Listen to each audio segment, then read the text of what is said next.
would have held them hostage. I thought he would have been the perfect coach for this job long term. Stores over LA, the decision that everyone makes. No, a sure thing for an unsure thing.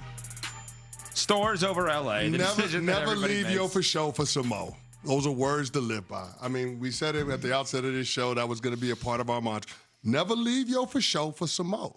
And that's exactly what Dan Hurley decided to do. Yeah. I'm not going to go chasing waterfalls, the unknown that is L.A. and what happens in the twilight of LeBron's career and what happens post-LeBron James, and are they going to give me enough time to execute my vision for what this team should be? I'm not going to do that. I'm going to stay right where I'm at with the Yukon Huskies, back-to-back national champions. The what? The Yukon? The Yukon? The Yukon? The Yukon? Well, he ain't using a U-Haul to move No, from he's Yukon definitely not. to L.A. So the Yukon Huskies, back-to-back national champions, a team that's going to have 2 players in the lottery in this year's NBA draft, a team that will undoubtedly have a player in the lottery in next year's NBA draft. I'm going to stay right here with my team, my franchise, my program, with a school that has put the pieces in place for me to succeed at the highest level. Why would I leave that for the unknown that is the Los Angeles Lakers, especially when they're not paying me what we thought contractually a coach of Dan Hurley's ilk would deserve?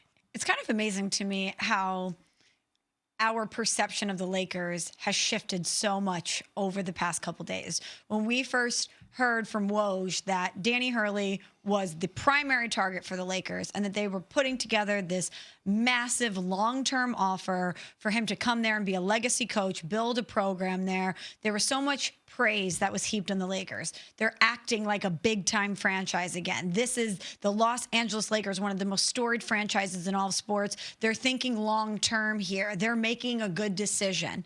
And now we're sitting here saying, he turned down the Lakers for Storrs, Connecticut? And I know that we can run through all of the reasons why this is probably a good decision for Dan Hurley to stay where he is and go for the three-peat at UConn.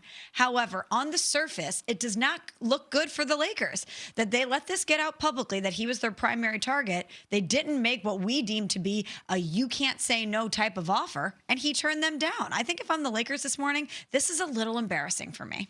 George Sedano, ESPN LA, Sedano and Cap was on last night with Amber and Ian. And of course, you hear George as part of our NBA Finals coverage, which you'll hear again on Wednesday night here on ESPN Radio. And George had this to say with Amber and Ian last night about the Lakers missing out on Hurley.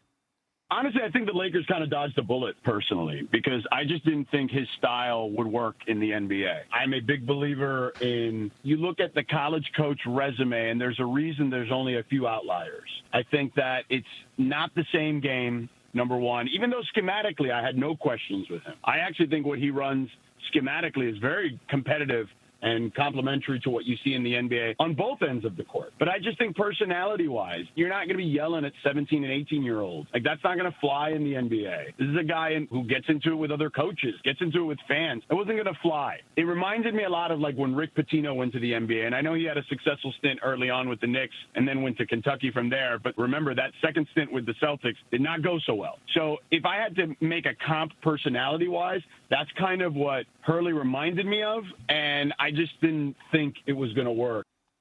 Boy, that is the Lakers PR machine in spin mode. Man, I'm just sitting there thinking about it. If the Lakers landed that plane, which is hiring Dan Hurley, there wasn't anybody, including George Sedano, that would have thought that that was a bad thing for the Lakers franchise. So to say that they dodged a bullet by Dan Hurley decided to stay to UConn, it just feels like we're playing the results a little bit with that one.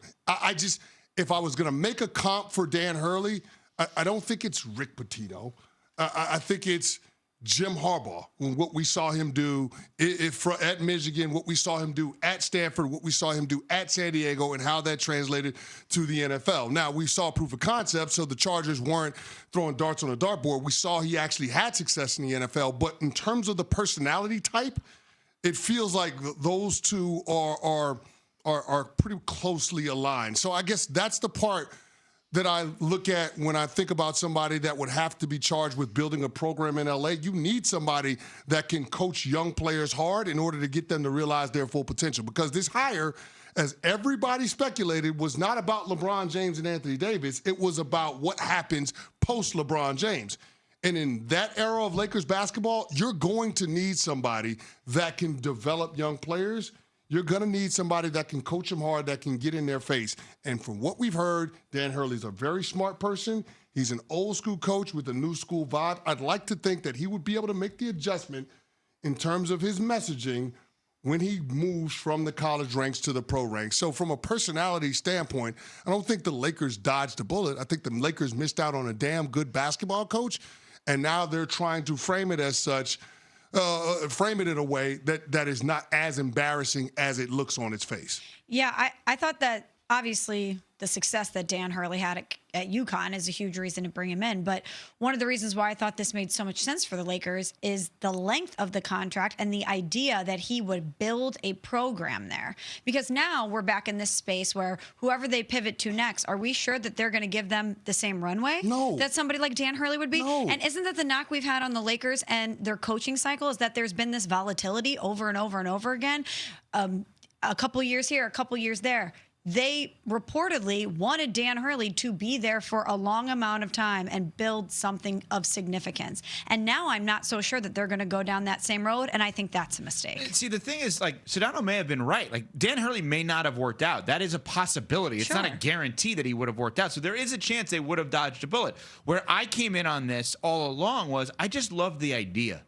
And if they could execute this idea, it had a high upside. It really did. It could also have a high downside. Like, it could have really not worked out. I just love the idea of hiring for the Lakers past LeBron James. Yeah, but I mean, I guess you could say that about any coach that they hired or they missed out on. They dodged the bullet. Oh, they didn't hire J.J. Redick. They dodged the bullet. Sure. They didn't hire... Well, but George may say that about Redick. That's James the thing. Borrego. Oh, they dodged the bullet. I mean, you can say that about anybody. Like, anybody can fail at that job. And I mean, we've seen that with the Lakers post Phil Jackson. They've had 7 damn head coaches since Phil Jackson. We've gone through them chapter and verse. Every 2 to 3 years, they're hiring and firing a coach.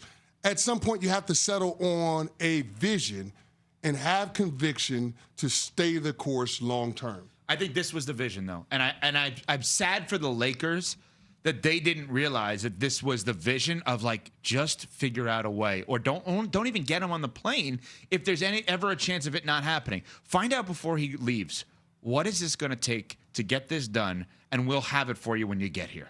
But I guess they're looking at it from the standpoint of, hey, we're gonna make it public so everybody can know that we're trying to do everything we can to hire the very best coach that's out there. Right. And there's a layer of dysfunction within that type of logic that leaves me skeptical about whatever direction that they pivot to. Mm-hmm. And I can't get past that as a Lakers fan. Dan Hurley was the hire that you make, and you decide to get out of this guy's way because he's going to be your basketball czar and he's going to save you from yourselves. I don't know who that hire is now.